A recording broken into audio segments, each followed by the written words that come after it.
ప్రియమైన అన్నయ్య, నువ్వు బాగున్నావా? నీ లేఖలు రాక చాలా రోజులయ్యాయి. ఇంట్లో అందరూ బాగున్నారు.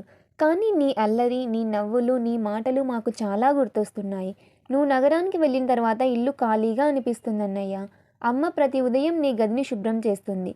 నీ పుస్తకాలు, నీ బూట్లు, నీ ఫోటో చూసి ఆమె ముఖంలో ఒక చిన్న చిరునవ్వు.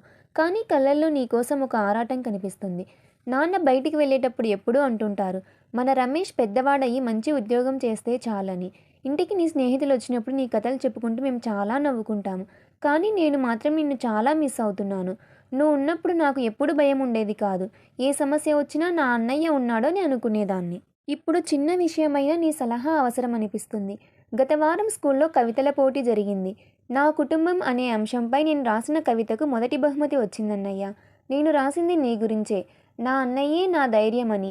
టీచర్ చదివినప్పుడు అందరూ చప్పట్లు కొట్టారు. కానీ నా కళ్ళల్లో నీ జ్ఞాపకంతో నీళ్లు తిరిగాయి. నువ్వు నగరంలో కష్టపడుతున్నావని తెలుసు.